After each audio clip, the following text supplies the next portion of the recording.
The following video is from a session that I did with a recreational league team, and I was talking to them about some of the drills and movement patterns or skills that they could implement and practice. We go into continuation cutting and moving the disc horizontally across the field and why that's so important to offense. And then we go into scrim. So hopefully this replay is helpful for you and you can implement some of these things as well with your club team or with your league team. Peace. Let's get it going. In the hour and a half, 2 hours, my whole goal is to give the team individual but also team-wide basics that you can immediately implement in your upcoming games. I wanted to go over a bit of kind of the overview of today's session, do the talking first, then we'll go into the warm-up, get into the drills, and then go into it. Does that sound okay? Okay, cool. So just as a quick intro, my name is Chris. On social media, I am cchan ulti. I basically have played Ultimate Frisbee for the past 10 years, played on the Toronto Rush, the pro team from Toronto, for the past 3. And I basically spent the last year and a half, 2 years, posting online content about helping people with their throwing form. Because specifically for me, I play mainly as a handler, but again, playing competitively for the past 10 years, it's been something that I've really enjoyed doing, obviously from the playing aspect. And then I found that, entering some of the coaching side of things and then also the one-on-one piece, I found that there are, I think that at the basic level, when people learn how to throw, nobody's really ever taught how to throw properly. Okay, so if people just want to bring it in, I'm gonna basically walk through generally what the kind of itinerary is for today, and then we'll go into warm up, because again, I like doing this first before doing warm up, so we stay warm. So first, and you can come in and sit down, yeah, no worries. Okay, so first, I think this in particular, I'll go kind of briefly over everything first, and then I'll go more into detail, and then we'll get into our warm up. So my whole thought process again is what kind of things or tools or perspectives can I give you as individuals, but specifically as a team to, for example, with tuck or jam tournaments, when you're going into the higher pressure games or tournaments specifically, like what are the things that maybe club or competitive teams do that you can add into your preparation or into, when you're on the field and actually playing the game, things that will impact that aspect. So first is, has anybody heard of the 4 lines drill before? 4 lines? No? Okay, cool.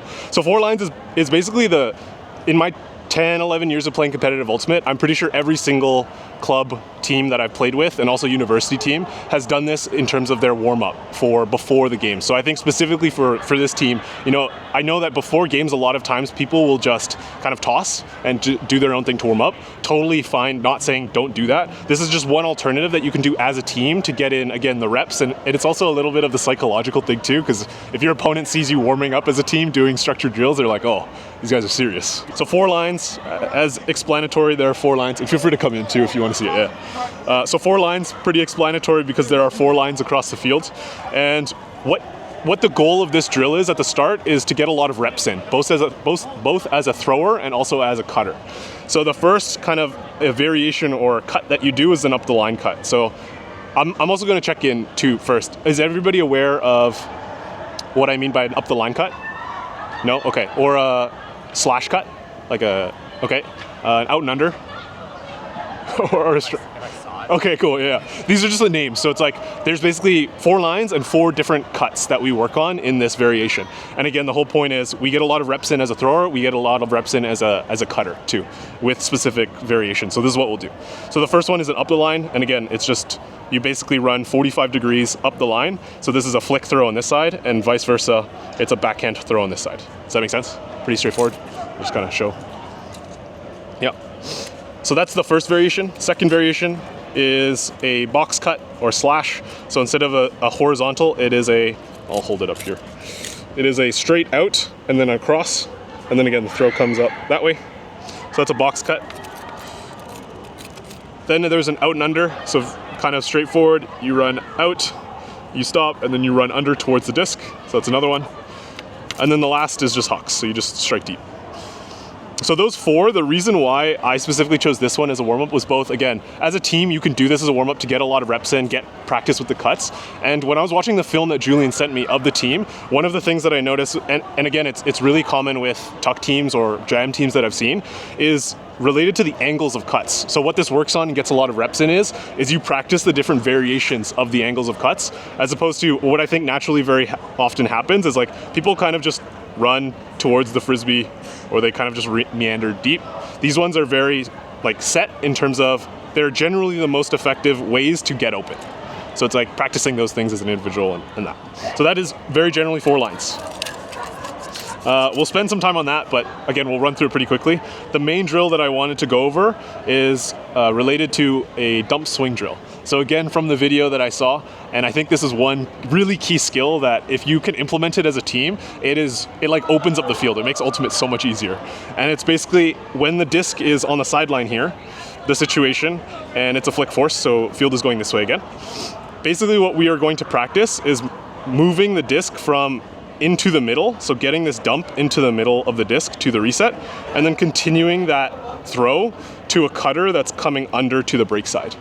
And I think, again, with a lot of teams that are maybe not as experienced and have not played club, it's something that's not taught. But the reason why this is so effective is if I have the disc here and it's force flick, generally, let's say, do you mainly run vert stack? Okay, cool. So if there's a vert stack here, again, it's a force flick, so most of the marks will be on this side. The main reason why we want to attack this space is because if we can get it to the middle and the disc is now here, all of the marks here are on the wrong side, and basically the disc is here, this is wide open, so if anybody cuts to continue to here, it's basically a free continuation pass. It changes up all the angles for the defense to have to adjust to, and you also have momentum usually up the field for a continuation huck to somebody going deep. Does that make sense? Okay, yeah. So hopefully you saw that, hopefully that was cool. But that was the second drill that we're going to go over, and then we're just going to go into scrim. So we talked for a bit. I think we'll go into warm-up. Does anybody generally run a warm-up for your things? Or okay, cool. This is another thing too that it's pretty common for when you, just during club teams or anything. So yeah, we're good here. Again, so the whole point of this drill is to just get a lot of reps in. So actually, could I get maybe 3 or 4 of you to come here too? Just to kind of show what the rotation is as well. So the rotation is once Julian throws, he goes to the opposite cutting line. So he'll go to that cone. So there'll be a line there. The marker becomes the thrower. So then Suara would give him the disc, and then Suara would become the mark. And that's the rotation. So it's like after you throw, you go to the opposite cutting line. After you cut, you go to the back of that same throwing line. After you throw, you come to the opposite cutting line. Make sense? So the first cut is up the line. I'll demo this first one, and then I'll demo the ones as we go through it. I think a lot of people that maybe haven't learned how to play handler specifically, they'll just be in a good position again in general. And it's like, if it's a flick force, a lot of people will just kind of immediately just start running up line, which is about 45. That's great. That's great. That's awesome. That's the right cutting direction.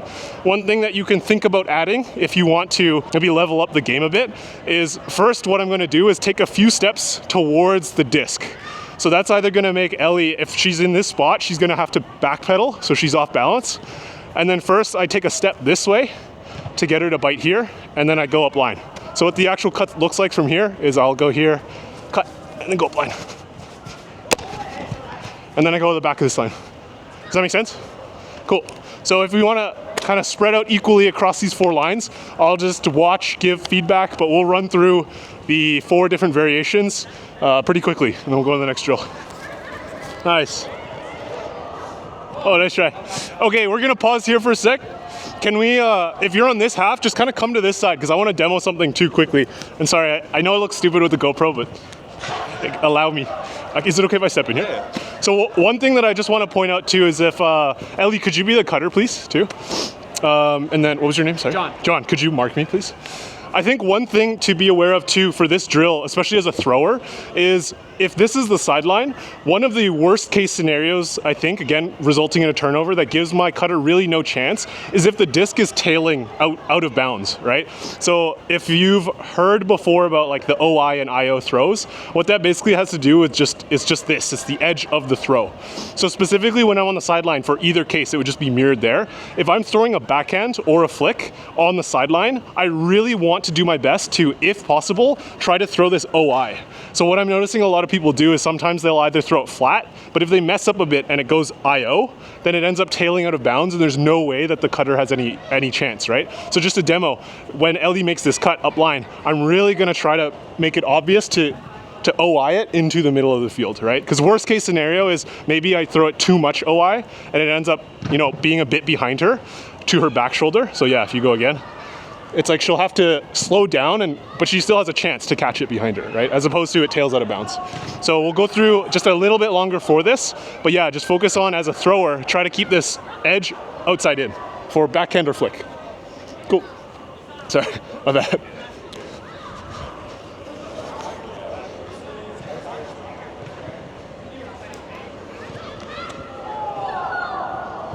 Nice, yeah. That's great. Nice cut. Yeah, great throw too. That's the great angle, right? Nice try, nice try. If there's no mark, it's okay. You don't have to wait for 2-on-2. Nice cut. Nice throw. Well done. Yes. Nice cut. Yes, Ellie. Nice toss. Well done. Great job, great job. Great job, great job. Yeah. Nice. Yeah, that's the right angle. Well done. Nice throw, nice throw. Nice toss. Well done. And then again, this side, bring it in. So we're going to demo the next cut. So next one, again, I'm going to run through these quickly. So we'll probably only do like 1 or 2 reps, or maybe 1 rep each of this one, because it's not as important. I want to get to the out and under because I think that's the most game-like situation. But this one, again, works on a different type of pattern. So this one is the box cut. So if I ask, Julian, can you toss for me, please, from the corner? The cut direction is essentially, instead of 45 degrees to where Julian is, I'm cutting straight out to about the same spot. So about this white line. Okay, wait, I'm gonna start from here. I'm gonna like chop my feet, so similar to what we did in the warm-up, and then I'm gonna turn 90 degrees and I'm running to the sideline. So again, this is like, if I have a defender, this is one thing that in terms of, instead of just banana cutting so they can keep with me, I am cutting hard out and then to the sideline. And then ready to throw. Does that make sense? Yes. Oh, nice try. Take the few steps to stutter step. Oh. Nice, yeah, nice.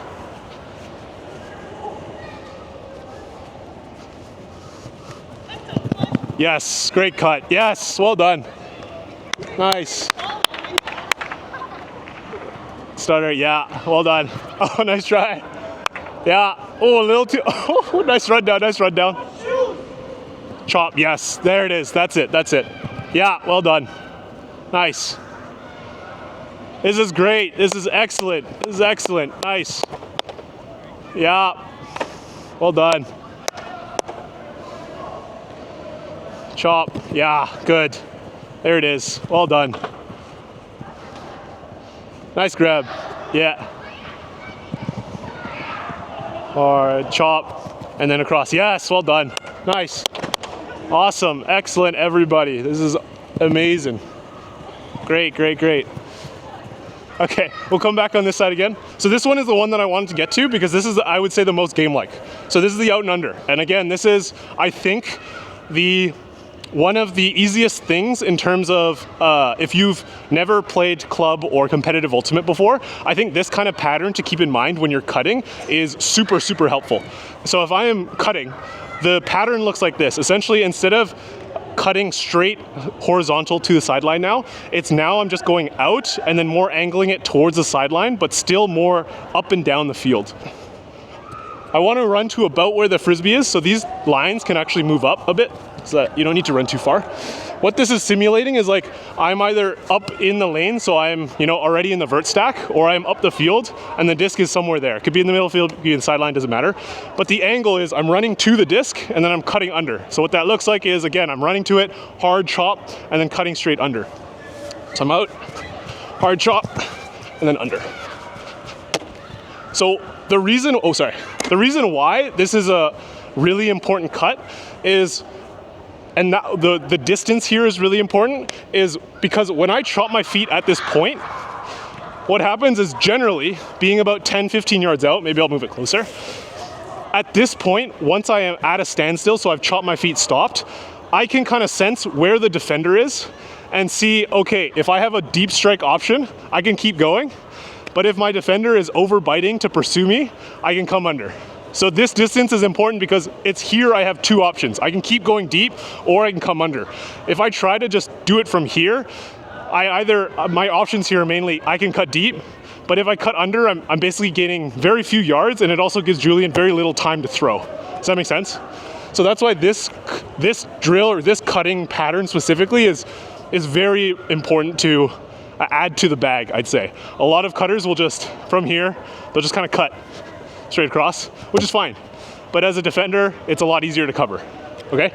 So I'll just play it one more at kind of full speed. The one thing that I'll say to focus on is when I get to the cone, watch where I'm looking. Yeah. So one of the key things here too is the worst thing that can happen is if I just have my head down. So for this one, Julian, just throw a huck. Yeah. But it's just throw a huck once I get to the cone. So if my head is down and I'm not looking up, this is what's gonna happen. Right, like Julian sees me and he thinks it's wide open, but because I have my head down, I don't see that he's going to throw it. So I slow down and it's a turnover. The key part here is when I am cutting to this cone, as I'm slowing down into this cut, I want to shoulder check to see what Julian's doing. So it's just a good habit to get into. So it's here, I'm looking, and then I'm under. Make sense? Okay. Yeah, so you're cutting to the disc or the cone, shoulder checking when you get there, and then cutting towards the disc. Yeah, when you're ready. Nice. Yeah, well done. Well done. Oh, yeah, you're right. So you're cutting to the cone. Yeah, nice. Yep. Woo. I got you. Nice cut though, that's good. Shoulder, yeah. Yes, nice, well done. Chop the feet, shoulder check, good. Yeah, oh, nice try.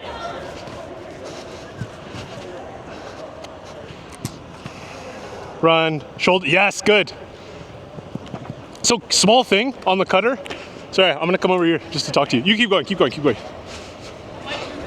So I don't know if you noticed, but when you're cutting to the cone, you shoulder check, that was awesome. Yep. But you turned your head so much to look completely back, and you can try it. It's like running straight forward with your head forward versus running like this. It's a lot harder to run like this, right?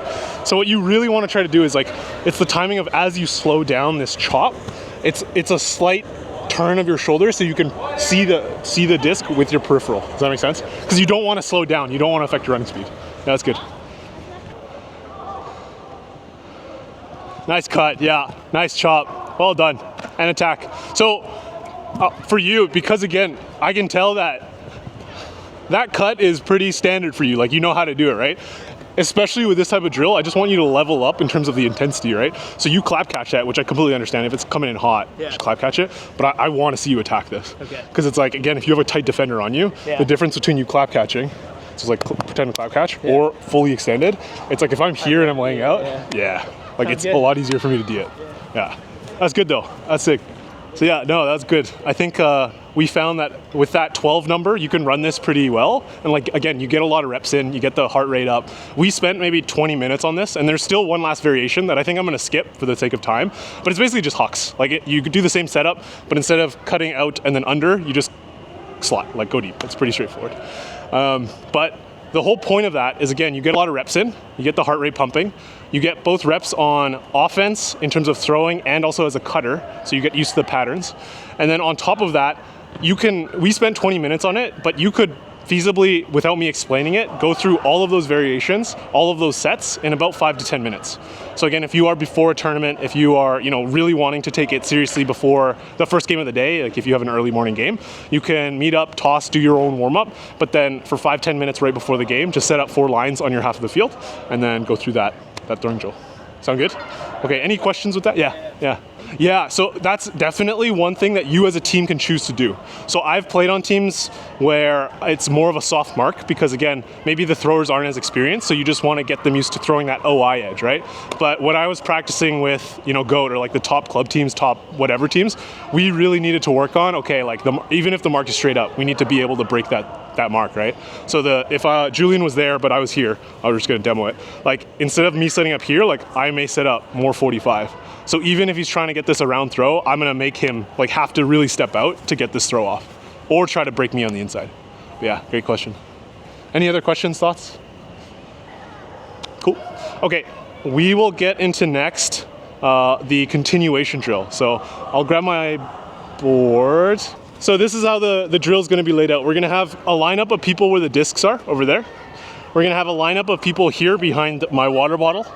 We have one person on that cone there as the reset handler, and we have a zone where we kind of want to get the continuation throw to.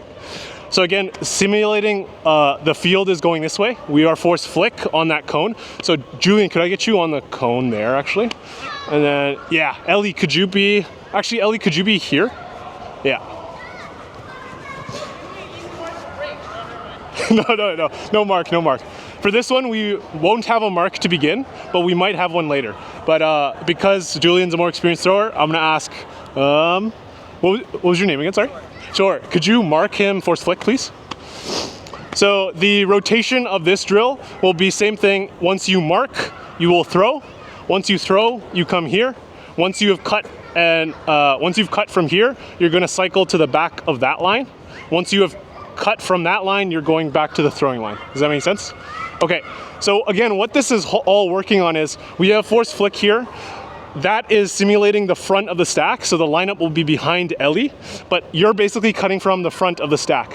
What we are trying to do is, it's a force flick, so all of the defenders, if Ellie was in the stack and I was a defender, I would very likely be probably positioned about here on this side, right? So if we can get the disc to that side of the field, or if the disc moves to the middle, the next goal that we really want to hit and look for is continue the throw, continue the movement horizontally across the field. That's generally what it's called. So what will happen is I'm going to pretend to be this person here. I'm going to cut up the line, and then I'm going to cut back for a reset around throw. So you might just want to push it back a bit. So I'm going to I'll go at like 30%, but I'm going to be cutting up here. I'm going to cut to about 45, so like about this white line. I'm going to stop, come back this way. I am catching this around, and the timing is what is important for Ellie.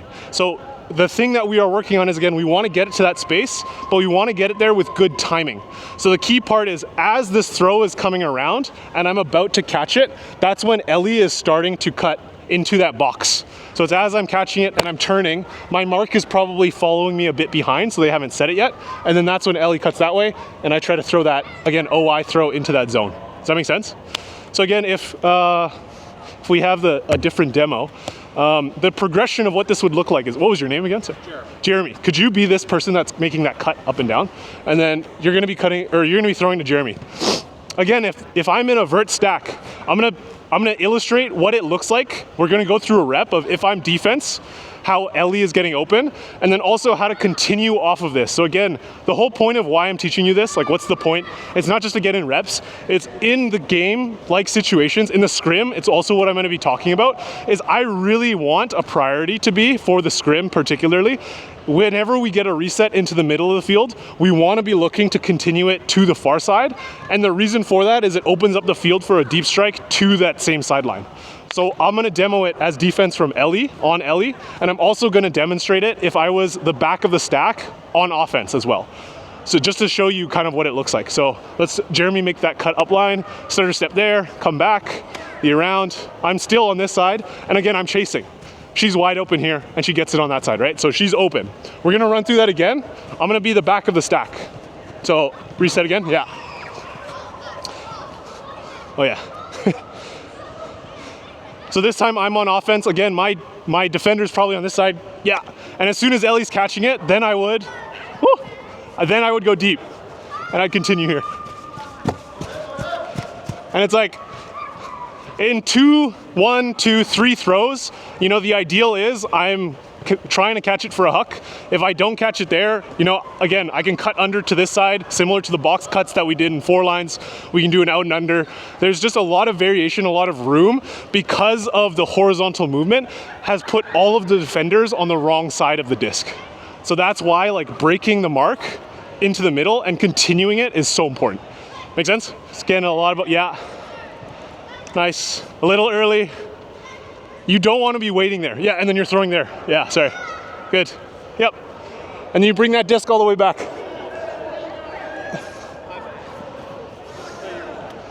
Yeah, nice. Yep.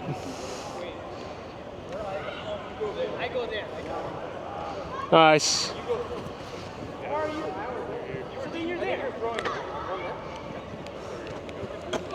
Nice. Sorry, we're gonna pause here because I just want to demo. I just want Josh to demo something that I want to call out. That was excellent. So Josh, can you do that cut again? We'll do an actual. This cut doesn't need to happen. I just want to show you what a good cut looks like going back and forth. So Josh, make that cut. Yeah, no, that's great. Stop and then coming back. So the key thing here that I want to point out is what Josh did that I'm seeing some people maybe not pick up on, or again, I didn't tell you, so no worries, but it's really important how far you make this cut. Because if Josh is defending me, and you're on, it's probably a flick throw, so he's probably standing here. If I only cut to about 2 steps out, what that does is one, he doesn't have to commit his hips. My goal as an offensive player, if I cut this way, as soon as he turns his hips, that's my cue, then I have more time to get open on this side. The other reason why I want to extend my cut a bit to maybe like, probably again, closer to the white line is because if I only cut to here, this gives my thrower less time to 1, evaluate and recognize that I'm going to be open, and 2, less time to throw that throw. So chances are, if he does throw it, I'm gonna be waiting. Josh has a chance to make a defensive play. And again, it's all alleviated. Like I reduce that chance of getting blocked if I just extend my cut to about here. Does that make sense? So it's a difference in 2 steps, but it makes the flow of the offense so much easier. So yeah, great job, Josh. Well done. Yeah, to the white line. Yes, good. Yeah. Nice timing. Yeah. Nice shot. Excellent. That's it. Nice cut. Nice around. Nice grab. Oh, nice try. Yeah. Good. Yeah. Nice cut. Nice grab. Nice adjust. Well done. Yeah. Nice shot.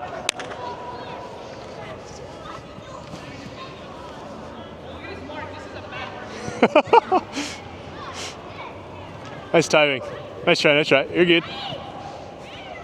Well done. Sweet.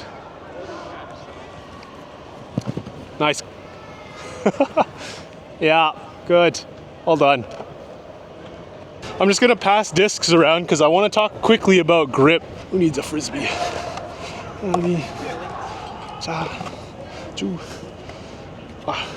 Oh, actually I need one too. Oops. Okay, cool. Let's just kind of bring it in a bit closer too, because I want to speak to essentially some of the fundamentals of grip. Because again, going back to, I don't think anybody's really taught ever how to throw.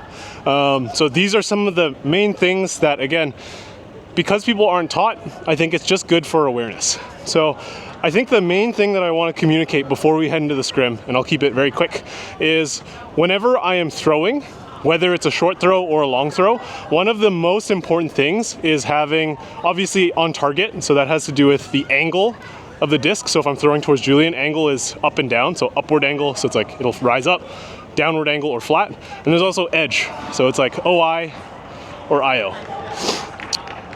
That as a concept is just good to have an awareness of, because that is what controls my accuracy. If I'm ever trying to direct it and point it towards a certain spot on the field, what I'm trying to think about is getting practice in with getting consistent with this, releasing it at the same angle and edge that I want it to get to that spot. That's just one thing in general. The thing that is important on top of that, in terms of keeping it accurate, is I want to get the disc to the target in a stable way. So the disc stability comes from the spin, from the angular momentum. The way that I get lots of spin on the disc, in terms of the ideal, because I want it to be stable, is I want a wrist snap when I go through my throwing motion. In terms of the people that I like, the probably hundreds of people that I've looked at and coached in terms of their throwing form, one of the most common mistakes and one of the most effective mistakes in terms of if you don't do it, it's very difficult to have a good throw, is one, if you don't have a tight grip on the disc.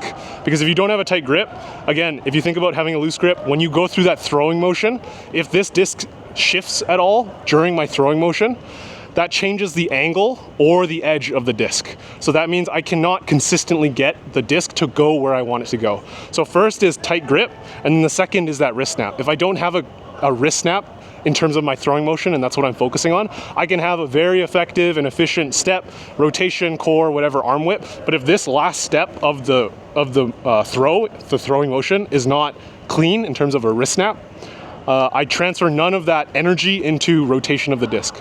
So I would say when you're thinking about holding the disc, so that's what I grabbed everybody's disc for, when you're holding it in backhand, some of the things that we'll go over backhand and flick, I would say in general, so you can just kind of look on the Frisbee if you want, but in general, I would say thumb on the ridge. If you have smaller hands, then your thumb can come closer to the edge of the disc. If you have bigger hands, they might peek in more. But again, there's no right throwing form, but there is good principles, and there's a better throwing form for you, potentially. So thumb is on the ridge. One of the other key things that I'm looking for is I don't want to see any gap in between the disc and where the meaty part of my finger is. The reason why is, again, if I have a gap there, that's a lot of wiggle room for the disc to move in, and I can't have a consistent edge or angle. Next is the fingers. I generally want to have them curled under all together. One of the things, again, is very common is people will put this finger up on the ridge. Again, there's nothing wrong with that, but the reason why there's a trade-off is this finger helps you with, again, edge control. So with more beginner players, this feels more stable. The thing that you're trading off, though, is by putting this finger under, you're now able to grip the disc tighter. So that means, again, when you're going through that backhand, the fakes, the throws, you're able to exert more force onto the disc as you go through the throwing motion, so you can exert more spin.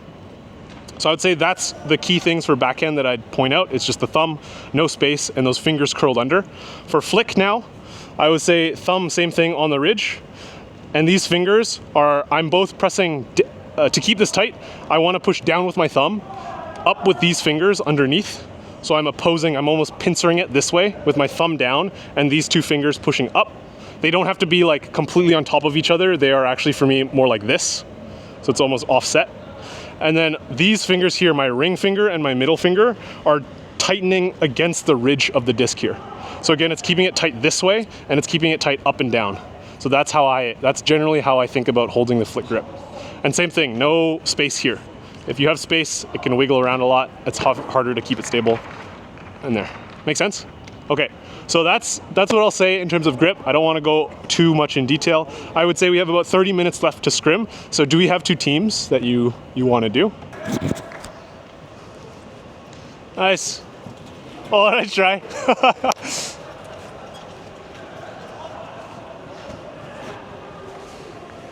Yeah, and who's here? Who's here? Nice, continue. Yeah, there it is.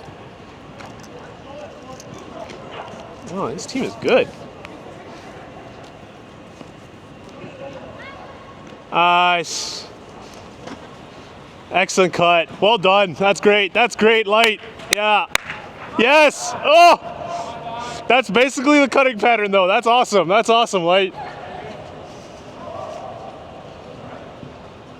All right. Yeah, dark. Middle. Who's here now? Who's here? Yes. Yeah, that's, oh! Nice, G. That's the right cutting pattern though, Dark. Well done. Hey, nice cut. That's great, that's great. Well done. Nice box cut. That's good. Yep, and who's far side? Nice cut, Ellie. Yeah, great job, Dark. Oh, nice D. Nice D.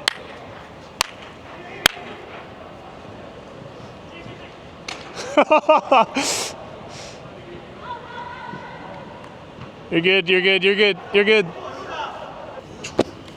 How are you feeling? Good? I like how we really focused on hitting the brake side and the brake side continued. That's something we were, as a team, we're really working on. And we were, right there was just miles of improvement from what we were doing, right? So, You know what it is too? I think if the first person cuts, like they're faking long, the other person thinks they're going long, so they cut with them. Yeah, okay. That's like okay, so I'll respond to that and then I'll kind of give what I noticed while watching from the sideline. So first is I thought, again, yeah, great job. From my perspective, I was like, that's why I asked. I wasn't sure if that was something new, because when I was watching, I was like, oh, it looks very natural. Like what the team was doing in terms of very much prioritizing, okay, you get the swing into the middle, you continue to the brake side, or even the reverse. Like whenever you hit the middle to the open side into the middle of the field, that continuation cut was always there. And I think people saw from the amount of like horizontal movement, maybe on defense you sensed it. It was a lot harder to play defense, I'm guessing, because again, the disc is moving horizontally along the field. So excellent job there. I do want to speak to, I guess, the thing that would be, I guess, the next level skill up is, again, we've worked on certain cutting patterns, and we've also worked on, again, a sequence of cuts. Where that breaks down is obviously in a game, there is no sequence of cuts that happens. It's just all random, right? So the next thing that you would add on to it, on top of that, and if we have another session, we can work on that as well, is essentially if Ellie is the one cutting and she's the one active in the lane, let's say we're in the middle of the field, like somewhere in the middle of the field here, she's the, let's say 5 in the stack, or the back of the stack, and I'm the next person behind her. What I want to do, what I'm trying to pay attention to is two things. One is where she is. Second is where's the disc going to be, or where is the disc? So for example, if the disc is on the sideline, and Ellie is moving into a spot similar to, again, we had our brake side continue drill, so let's say the disc moved to that square area-ish, and she's the next person either cutting deep or she's gonna continue. My goal as the next person, when I'm watching Ellie and where the disc is I wanna watch, okay, as she's moving up, so you're gonna move up, whatever she does is like, I wanna space myself about a yard or two behind so I can see both. One of the tough parts is, again, if I'm here, now I can't see where she is. So it's like, if I'm looking, I see that she starts cutting deep. If she starts cutting deep, I'm turning, and now I've lost where she's going, and I cut under, so then I don't know if she starts cutting under again. Versus if I'm back here, and she makes that deep cut, but then I'm moving in, and I see her cut under, then, oh, okay, I see both, and I can make the other cut. Does that make sense? So it's about vision. It's about seeing both Ellie and the disc, and that's, again, the next level kind of skill that you build up on top of. Okay, so that was that. And the last thing that I will quickly mention is the next thing that I want to focus on for this scrim, and I think because the game was 2-3, we'll keep the same teams. We'll just flip who's pulling to who, so same sides. But after you've made those cuts, it is super important to get back into the vert stack. I saw in a lot of times, and it's very natural, especially when you're tired, you make the cut and you're like, oh, I'm not open, so I'm gonna, kind of jog into space or linger in that space. That basically means that space is not an option anymore for your other teammates to cut into.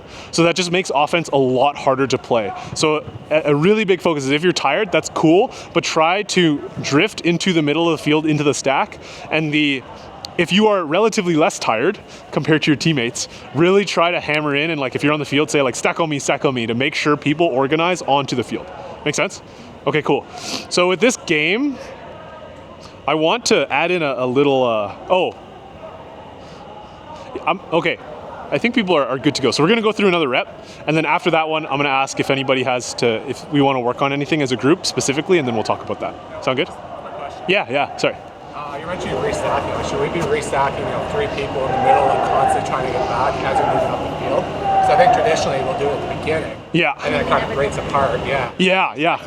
You're supposed to, as much as you can, yeah. So I think for this game, if anybody wants a sub, I'll grab my penny and I can sub for either team. And when I'm on, I'll try to be that stack captain. That's kind of what it's called. It's that person saying like, hey, stack it up. You're organizing the people on the field to make sure you're all in the same kind of general area. Make sense? Okay, cool. Who's here? Yes, excellent. Nice grab. Yes, light. Oh, my bad. Hey, nice try. Hey, that's excellent. Great cut, great shot. Yeah, sure. Oh, thanks. Okay, I'm dark. Yeah, stack here. Off you. You go first. It should probably be one of us next time. Nice, yeah. Good. Stack it up, you're good. Oh, yeah. Who's here? Who's here? Yeah. Nice, Ellie. We're back. Stack here, Dark, stack here. Woo. Nice grab. Is that? I called it too late. Is that 2-1 Dark? Yeah, 2-1. 1-1? 1-1? Okay, cool. You're first. Nice cut. Nice, continue. That's good. Sorry, 1. Nice. Yeah. Woo. That's a good cut though. Stack it up, Light. Get in the stack. You want to clear through. Woo. Sorry. Nice stack, Light. Good job. Well done. Up. Nice shot. 2-1 Light. No one passes me. Who wants to handle? Do you want me handles? Okay, I'll handle.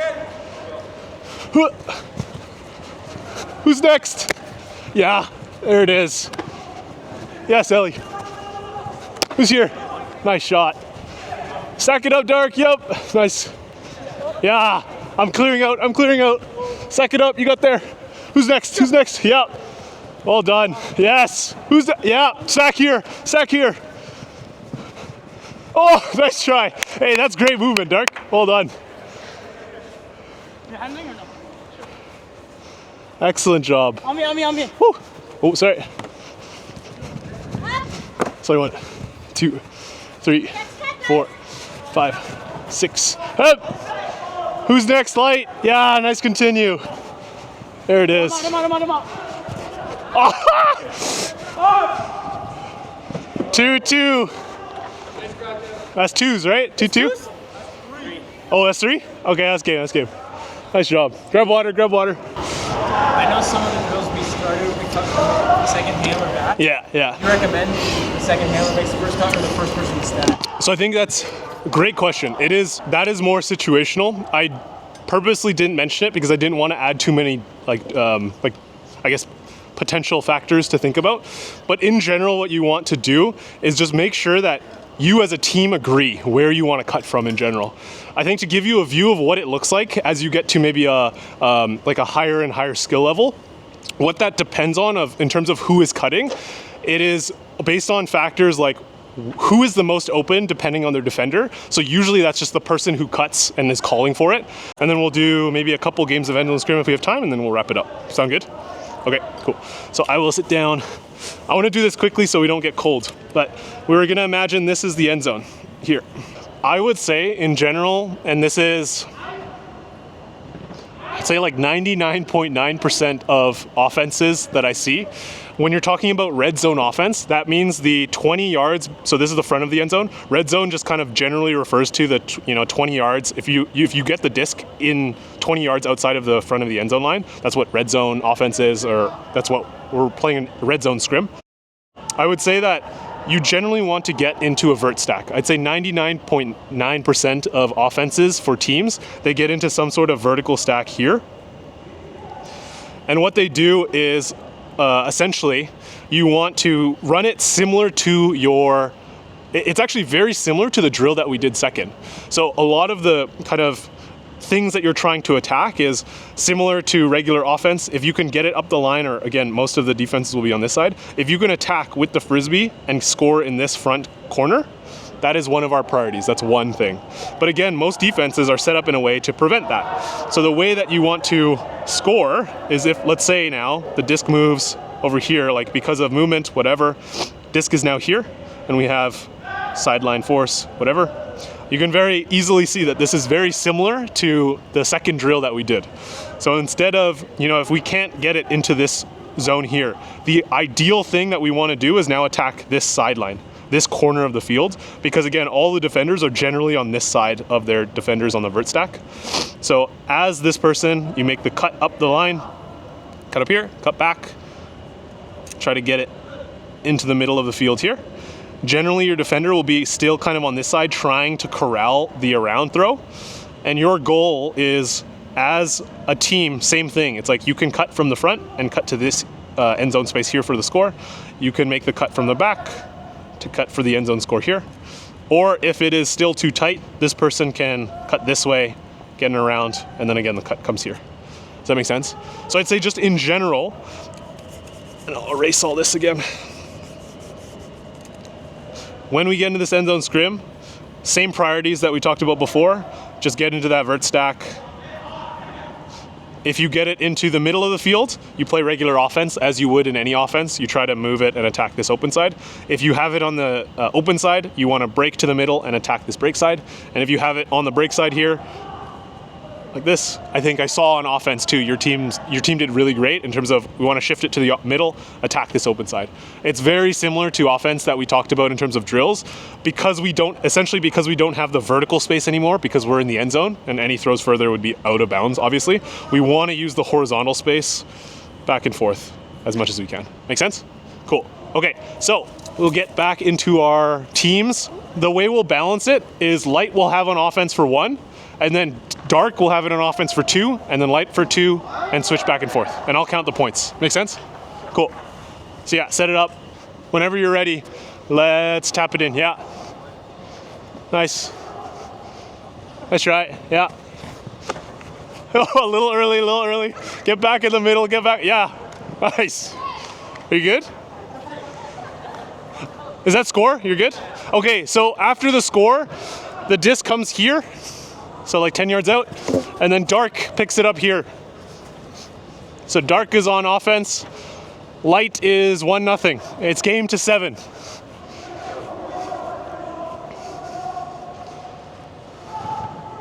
Yeah, tap it in when you're ready. Nice. Oh, I gotta get this guy out of the way. Get in the stack, yeah. And horizontal. Who's next? Yeah, nice. Nice shot. Yeah, there it is, Dark. Oh, nice try. Hey, that's the right instinct, though. Nice shot. Who's next? Nice, continue. Yeah. Nice light. Nice. Oh, nice try. Let's try that again. Ellie, grab it again. You're good. So I'm gonna pause here. I'm gonna step in just to suggest. I would say when we're in this scenario, for the first look, again, generally the defense will be in good position, so it's very hard to attack that front cone. If you have somebody that you think can just beat their matchup, you can definitely look at them for a few seconds. So it's like, again, if they're very good at cutting quick, yeah, like whatever, that can be a play. Yeah.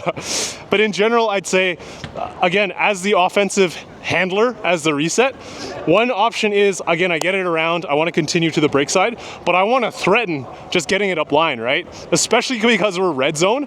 Defense usually, like, if you get beat up line, if you're anywhere other than the red zone, that's like kind of, it's not ideal, but it's kind of fine. But in this case, if I beat my defender up line, it's just a score, right? Like, I'm just in. So because of that, if I'm this reset handler, I really want to threaten this up the line to make them commit. So I might set up, instead of straight back, I might set up a few yards positive. So where the disc is, I'm gonna set it about here. Because, what was your name again, sorry?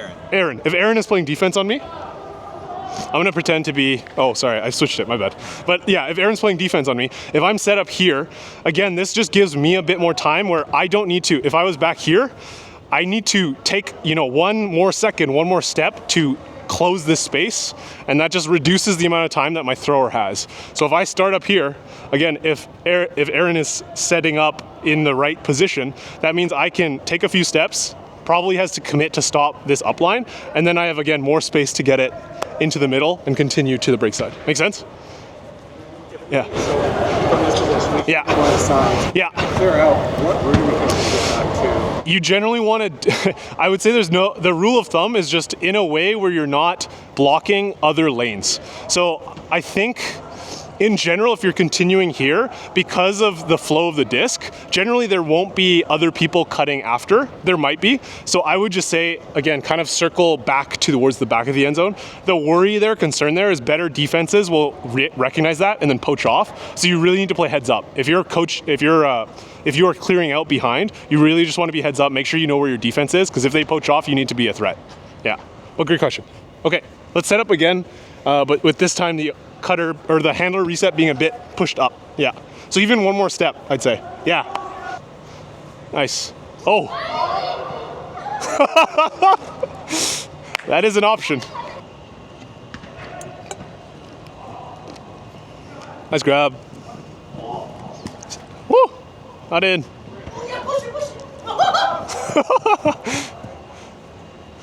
Oh, I'm gonna pause. Wait, sorry. I'm gonna give you something here actually for red zone for offense. So I would actually say for that reset handler, I would say actually set up about here. The reason why is because we're centered in the middle of the field, right now as a thrower, you have the open side. If somebody beats their person to the open side, that's also I want to push you back instead of being in line so your person doesn't poach off. And the other thing is, if I'm over here, that means again, I'm clogging up the break side space. So if we're in the middle of the field and we're red zone, that's like we want to give upfield as much time as possible. We kind of want to remove players from the space if we can. The reason why positioning here is great is again, if let's say Ellie, we look front of the stack for a few stalls, Ellie cuts open side, she's not open, cuts break side, the throw isn't there. As the reset handler, the cut that I have in terms of options is, can I step in here as an offense? Depending on where this defensive player is, I can choose where I want to go, and both have good advantages. So let's say if, what was your name? Sorry. If Caleb is marking this way, one thing that I can do is, again, it's called a jam cut. So because I'm set behind the field, the first thing I do is attack one shoulder, make it look like I'm going this way, then cut straight horizontal across. As I'm passing, I'm getting the disc here. I have momentum going break side, and again, it's the same continue, right? The other thing is if Caleb is shading that jam cut, so he's more on this side, again, I cut one way, he's blocking it, I cut here. This either, up the field throw is I have forward momentum, and again, I can attack this side. The cutter can continue, or the handler that just threw it can continue up line because their mark is on the wrong side, so I can get it here. Those are just different options that you can have by setting up backfield here as the reset handler. Make sense? Yep. Okay. Let's do 2 reps for Dark from the middle. Yeah. Good. Nice. Yeah. Well done. Nice shot. Well done, Dark. There's the first. Let's do that again. Disc in the middle. Yeah, Dark, one more. Thing I'm gonna point out is just you want to wait until that handler looks to activate you. You cut right away, but like we actually want to look for upfield for 2-3, and then you go. You said to activate you, you're almost waiting for that. You're waiting for them to look at you, yeah. So I want the handler to look upfield. It's different than what I think the system you ran before. Yeah. No. So it's you're looking upfield first. Yeah. And then here. Good. And it's still you. Yeah.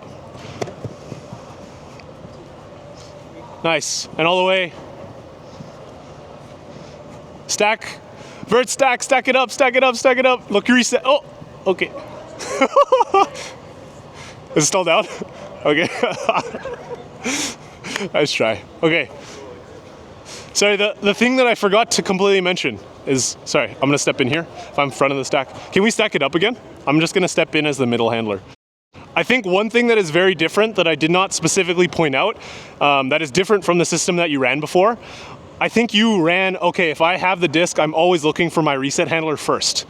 Because we're in the middle of the field, again, I want to give my cutters time to get open first because their scoring opportunities are more threatening than just a reset. So if I'm in the middle of the field, I generally want to look front of the stack for them to make a cut. Usually it's a triple cut so they can cut one way, cut the other, then back as their 3 options. If I don't see them getting open, then I turn to activate my reset handler, and then they make a cut and I look to them.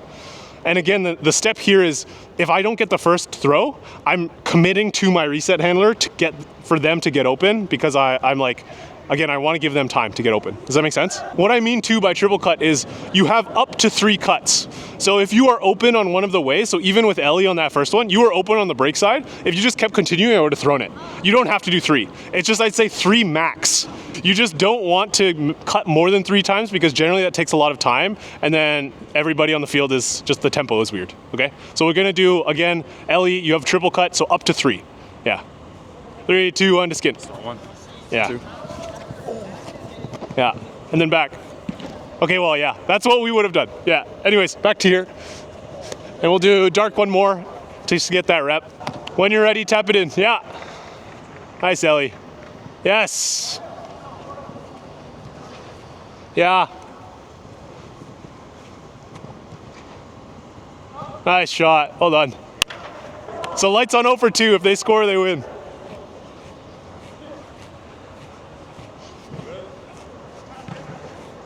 Nice shot.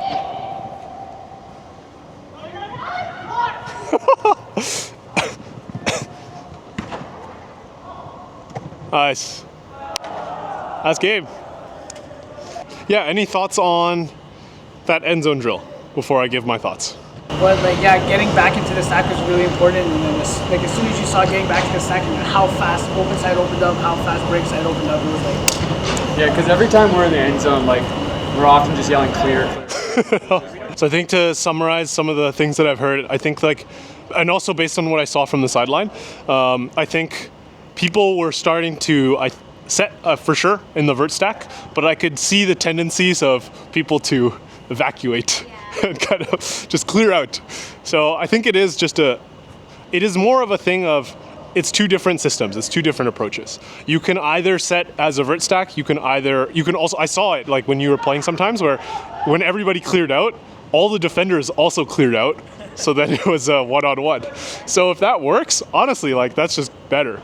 I think the thing is that you'll run into is against more experienced teams, what they'll do if they see that is they'll just have defenders poach into the end zone because they know if you're not catching it in the end zone, like it's not a threat. So that's why I suggest going into the vert set. But if you find that, you know, the spreading out works well against certain teams, go for it if that's your default. But I would just say as an idea in mind to work on if you want. So even if it's against a maybe less experienced team, just play a game with the vert stack in terms of your end zone so you can get some reps and get used to it. And just as a team, understand, okay, it's the exact same system in end zone as we would if it was upfield. Okay, and then last thing is any thoughts on the entire thing? So again, we went over 4 lines, or we went over first a dynamic warm-up. So again, we just want to get our bodies warm before any tournament or maybe more intense game. We went over the 4 lines drill to get a lot of reps in and get the heartbeat going. We went over the continuation to move it horizontally, and then we went into our scrim. Any thoughts or feedback for me for those pieces? Came in at the right level for what we play at. Yeah? Awesome. Sweet.